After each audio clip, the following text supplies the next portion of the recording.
Me da mucho gusto darle la bienvenida al ingeniero Javier Jiménez Espriu.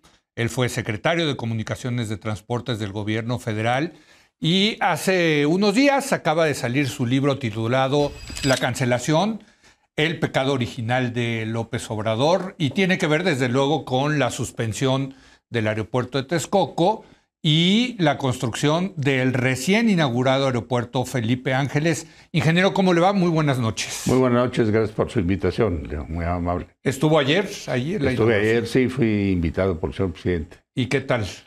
Pues muy impresionante, es una obra espléndida, muy impresionante desde el punto de vista que es un aeropuerto construido en 29 meses. Sí. Es un récord de veras y el aeropuerto está muy, muy bien. La verdad es que... Pero no está terminado del todo, ingeniero. Bueno, la primera etapa está terminada, sí. Bueno, tan es así que pueden aterrizar y despegar aviones, ¿no? Sí, pues está la terminal terminada, están las 3 pistas, aunque algún periódico hoy menciona que no están acabadas, están totalmente terminadas las 3 pistas, 2 civiles y una militar. Y bueno, pues está funcionando todos los sistemas, y la torre de control. Déjame preguntarle, vamos al libro, si le parece. Con mucho gusto. Ingeniero. Sí, con mucho gusto. Hablamos de la cancelación, quizá la decisión, una de las decisiones más importantes del presidente López Obrador, cuando todavía era presidente electo, hay que decirlo, si no mal recuerdo, octubre del 2018. Así fue. Usted ya estaba nombrado, iba a ser el secretario de Comunicaciones y Transportes. Y la primera pregunta que le quiero hacer es, ¿por qué la palabra pecado? Fíjese, porque me fui al diccionario de la Real Academia de la Lengua Española y dice, pecado es transgresión consciente de un precepto religioso. Primera definición. Segunda, cosa que se aparta de lo recto y justo o que falta a lo que es debido. Y tercero, exceso o defecto en cualquier aspecto. ¿Por qué pecado? Mire usted, en la presentación del libro, yo señalo que me decido escribirlo para dejar un testimonio de lo que se hizo, de lo que se analizó y de lo que se tomó en cuenta para la cancelación del aeropuerto. Y como usted mencionaba hace un momento, es una decisión que se toma aún antes de empezar la gestión del presidente López Obrador. Correcto. Durante el periodo de transición se hace todo lo necesario y se toma. Cuando nacemos como gobierno, pues ya traemos un estigma. Y yo en la presentación digo, para muchos es un estigma, es un sello, es el pecado original. Ya llegamos con el pecado original, que es una injusticia. Y así lo tomo. Debo decirle que en la presentación que escribo, el pecado original está entrecomillado.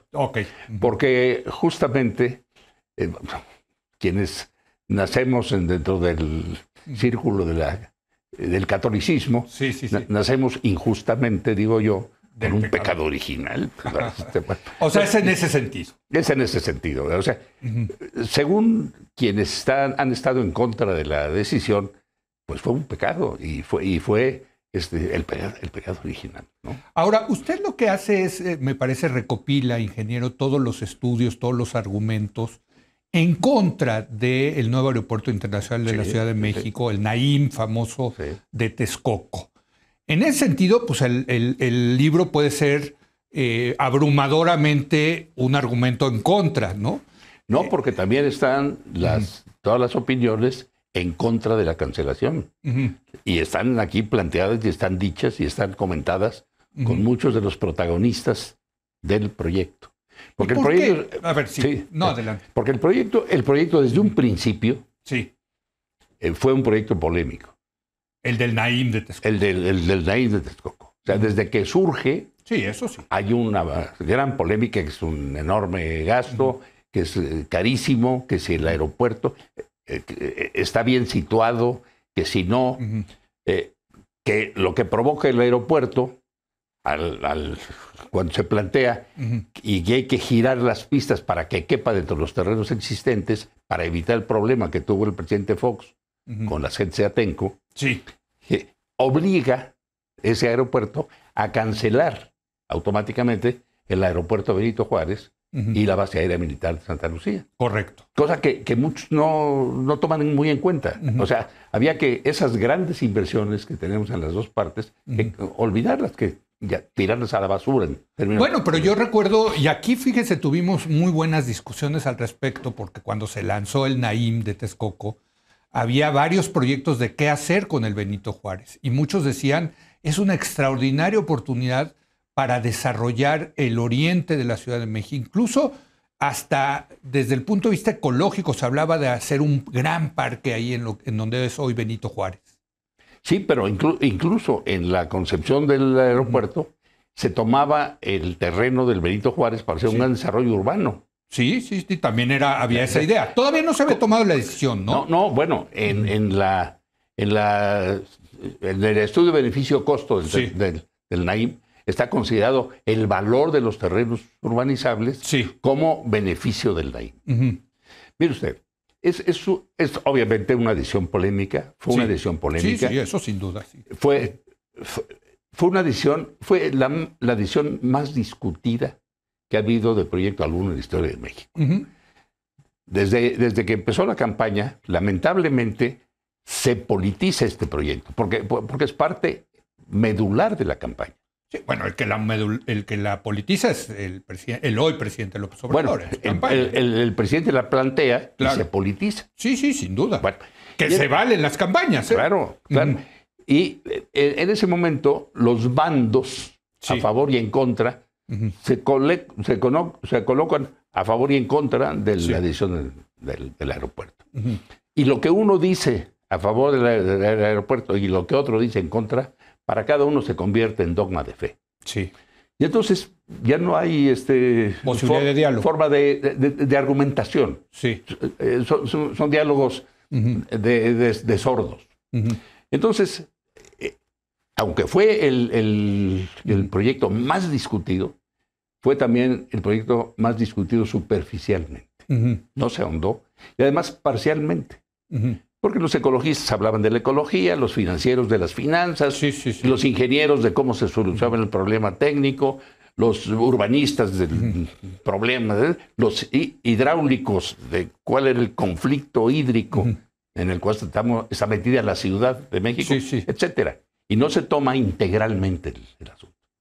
Cuando nosotros, yo digo, ya asignado para ser el futuro secretario de Comunicaciones y Transportes, yo digo, si el licenciado López Obrador es presidente de la República, vamos a hacer una serie de auditorías técnicas, porque también se hablaba de la enorme corrupción. O sea, no estaba tomada ahí todavía la decisión. No, al presidente no le gustaba el proyecto, pero no estaba tomada la decisión. Yo digo, vamos a hacer una serie de análisis técnicos, no sobre la presunta corrupción de que se hablaba de los grandes. Porque la corrupción no justifica cancelar una obra. Desde luego que no se limpia la corrupción y se acabó, ¿no? Cuando me lo plantearon así, yo dije, indebidamente, en forma irónica, dije, no, si ese hubiese sido el caso, hubiéramos tenido que cancelar todas las obras, porque había corrupción en todas las obras. Sí, no lo dudo. Entonces no lo planteamos así. Y entonces analizamos técnicamente eso, pero en forma integral. Sí. Y no nada más en el área del aeropuerto, sino todas las consecuencias externas. El tema del control del agua, el tema del agua misma que se iba a utilizar, el tema de la ecología, la destrucción de cerros y cerros de Tezontle que fueron arrasados para poner la cimentación. En fin, todos los... O sea, usted se allegó, digamos, de todos los estudios técnicos del aeropuerto de Texcoco. Y supongo que usted, junto con un grupo de expertos, estudiaron a fondo este tema. Así es. Y no solo nos hallamos, le pedimos a acciones gremiales, a acciones profesionales, a acciones comerciales y financieras, y a todo el que quiso opinar. Y toda esa información la subimos a una página que todavía está viva. Subimos cerca de 400 documentos. Unos breves, otros enormes, ¿no? Sobre los temas a favor y en contra del aeropuerto. Y uno de los temas que se discutió muchísimo es que además del costo de inversión y del costo de mantenimiento que iba a tener en un terreno como el del lago de Texcoco, el problema es que estaba retrasadísimo. Esos, ustedes supuestamente les habían dicho que iba el 30 y tantos por ciento, y en realidad lo que usted dice es que el 20, ¿verdad? El 20. Bueno, que es mucho dinero, por cierto. No, desgraciadamente es mucho dinero. Sí. Pero, mire usted, anoche, en un programa, oí a Rafael Pérez Gay. Sí. Decir, ¿cómo cancelaron un proyecto que llevaba el 33%? A estos actores del partido, 3 años después de que dijimos que era el 20%, y no lo dijimos nosotros porque lo medimos. Era el documento que nos entregaron los gerentes del proyecto, las gentes de Parsons. Entonces, no, llevamos el 20%. ¿Y eso significaba que no iba a estar listo para el 2022? No, de ninguna manera. Parsons mismo, en un documento que aquí señalo y que aquí acomodó, dice, en el mejor de los casos, y si no hay nada que se nos atraviese, cosa que era absolutamente imposible, estará listo a fines de 24. Y vamos a tener, en el mejor de los casos, todo el sexenio, con el aeropuerto Benito Juárez creciendo. No. Bueno, se podía haber echado mano al de Toluca, ¿no? Que es parte, digamos, de la solución, ¿no? Pero el de Toluca era un aeropuerto pequeño. Sí. El aeropuerto de Benito Juárez ya estaba saturado. Eso sí, estábamos de acuerdo todos, ¿no? Y que había solucionado. Mi estimación es que no lo íbamos a acabar nunca, pero en el mejor de los casos faltaban todavía 8 o 9 años para terminar. ¿Cómo nunca? O sea, ¿de verdad usted cree que nunca se hubiera terminado el Naim de Texcoco? Había muchos problemas irresueltos todavía. ¿Por ejemplo? Bueno, nunca se habló del mantenimiento. Nunca se costeó el mantenimiento. Se decían que ya con esa técnica que se había utilizado. La del tesontle, ¿no? Para las pistas. De la precarga que se llamó. Exacto. Bueno, primero pusieron el tesontle y luego vieron que no era suficiente y pusieron más tesontle y aumentaron los costos y todo lo demás, y pasó el tiempo y demás. Pero no tenían... En octubre del 18, o sea, 2 meses antes de terminar, los constructores de la terminal... Que ya estaba ahí, ya la estaban construyendo, ¿no? Ya estaba la cimentación prácticamente. La cimentación, demandaron al grupo aeroportuario porque no tenían todavía la ingeniería completa. Cuando se contrata una obra, se entrega la ingeniería. Sí. O sea, no había ingeniería. O sea, quién sabe cuánto iba a costar, no sabes cuánto iba a costar y cuándo la íbamos a terminar. Ingeniero, en ese sentido, entonces llegó un momento en que ustedes dijeron, esto no va a jalar, este no es un buen proyecto. ¿Cuándo fue que se tomó esa decisión? ¿Nos puede... No se tomó la decisión. O sea, nosotros le planteamos al presidente y dijo, hay que informar a la población. Y nos dijo, fue muy claro en el sentido, informen, no induzcan.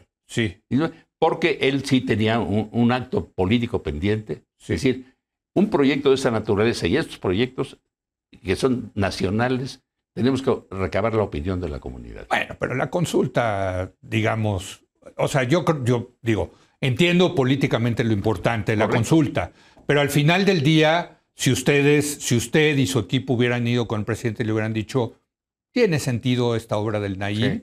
Pues yo creo que el presidente los hubiera escuchado. Seguramente. ¿No? Y ya no hubiera habido consulta, ¿no? No, la consulta había que hacerla de todas maneras. Era una decisión política del presidente, porque quería él inaugurar una nueva forma de hacer proyectos públicos. Entonces, eso, como la consulta que vamos a tener dentro de poco sobre el presidente sigue o no sigue. Bueno, el presidente quiere que la gente vaya a votar. No, totalmente. Yo por eso estoy tratando es muy importante. No, yo estoy tratando de separar el tema político del tema técnico, fundamentalmente técnico. El tema técnico, vamos a decirlo así, coincidió plenamente con la respuesta política, con la respuesta de la... Pero sí fuimos cuidadosos en decir, sí, vamos a hacer una consulta, pero previamente tenemos que informar a la gente. Porque sí se nos dijo mucho, van a opinar gente que no sabe nada de esto. No, espérenme tantito. El que quiera informarse se va a informar. Pero déjeme ahí preguntarle, la parte política también sirvió, no solamente para la consulta popular que prometió el presidente López Obrador, sino que se interpretó como un mensaje de que él mismo salió cuando ¿Se acuerda? El presidente anunció la decisión que tenía ¿Quién manda aquí? ¿No? Un libro que decía ¿Quién manda aquí? ¿No? O sea, como esa cosa de dar un manotazo en el escritorio y decir, señores, se acabó y a partir de diciembre de este año el que manda soy yo. En fin, no. Un manotazo sí, diciendo así se van a hacer ahora las cosas. No tanto quien manda yo, pero él mandaba sin duda. Sí, no, el presidente, sin duda. Déjeme rápido hacer una pausa, ingeniero. Está muy interesante esta conversación con el ingeniero Javier Jiménez Espriu. Su libro, La cancelación, el pecado original de AMLO, de Grijalvo, ya está a la venta. Hacemos una pausa y regresamos.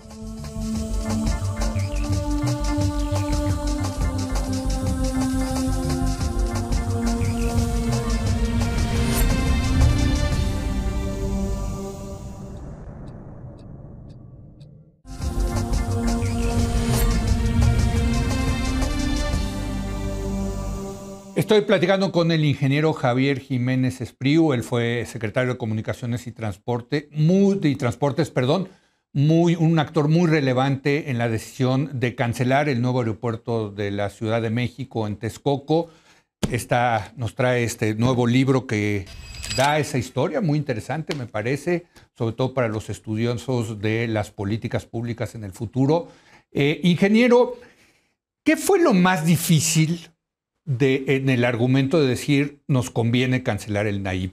Yo de entrada me quiero imaginar que hundir los costos. El costo enterrado. Exacto, el y costo al decir hundido. Enterrado, exacto. Está porque estaba bajo tierra. Sí. ¿Cuánto fue eso?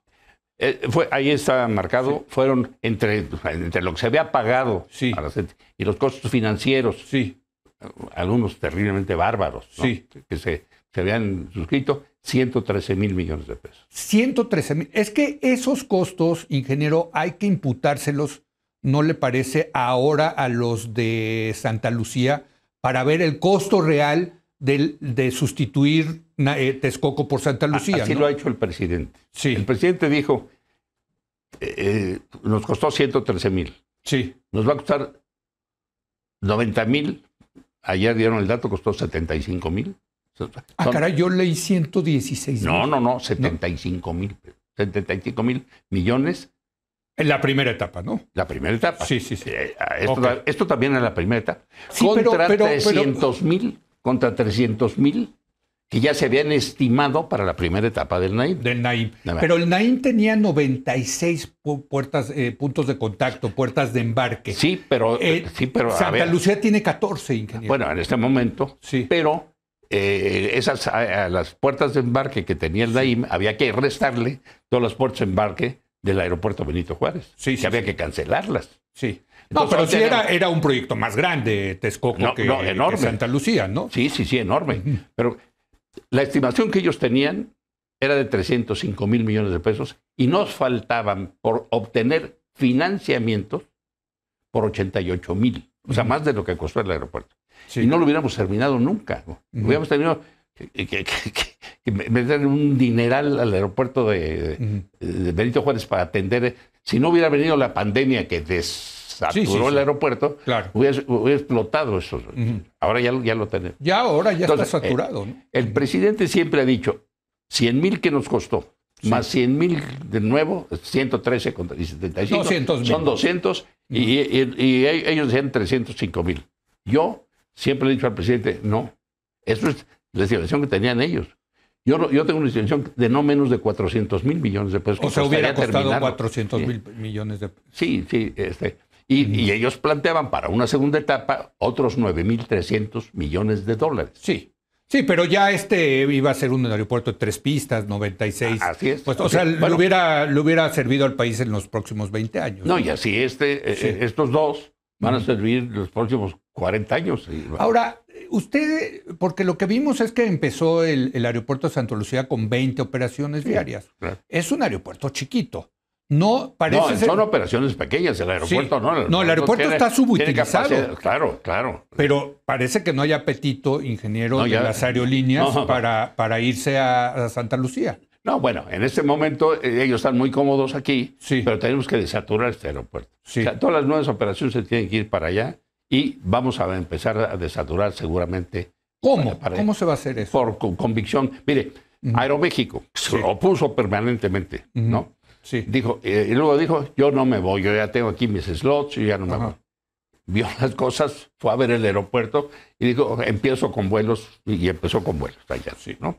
O sea, bueno, empezó. Sí, sí. Empezó. Ahora, el hecho va a crecer. No, el hecho que nos degradaran a la calificación 2 la autoridad estadounidense de aviación, ¿es verdad que eso significa que no podemos tener nuevas rutas y por lo tanto no se puede viajar a la IFA y que no se puede certificar el AIFA como un aeropuerto internacional? A ver, explíquenos eso. El tema de la degradación es un tema que viene desde lejos. Sí. Porque no teníamos la suficiente cantidad de inspectores. Sí. Porque no teníamos la suficiente capacidad de los operadores. Y estábamos trabajando en ello. Y durante muchos años se degradó eso. La Dirección General de Aeronáutica Civil, hoy convertida en la Agencia Federal de Aviación Civil, nunca tuvo recursos, se los quitaban. Entonces se vino para abajo. Pero eso se va a resolver en un par de meses o 3. Pero mientras no se resuelva, no puede haber rutas de México, de la IFA hacia Estados Unidos, ¿o sí? Sí. No puede haber nuevas rutas a Estados Unidos. A Estados Unidos, exacto. Nuevas rutas, pero las que hay sí pueden. O sea, digamos un México-Los Ángeles que está ahorita en Benito Juárez, se podría pasar a Felipe Ángeles. Sí. Bueno, déjeme regresar al tema de la cancelación de Texcoco. En algún momento trascendió que los empresarios fueron con ustedes y les dijeron, sálgase el gobierno y nosotros nos encargamos de este aeropuerto. ¿No? Nosotros nos encargamos porque lo vemos como un buen negocio. ¿Esto ocurrió, ingeniero? Lo relato en el libro. En un momento el presidente me dijo, ingeniero, vaya a ver a Carlos Slim porque tiene una propuesta que hacer. Ayer me reclamó Carlos Slim, me dijo, oye, dices mentiras porque yo nunca le llevé al presidente eso. Yo no digo eso.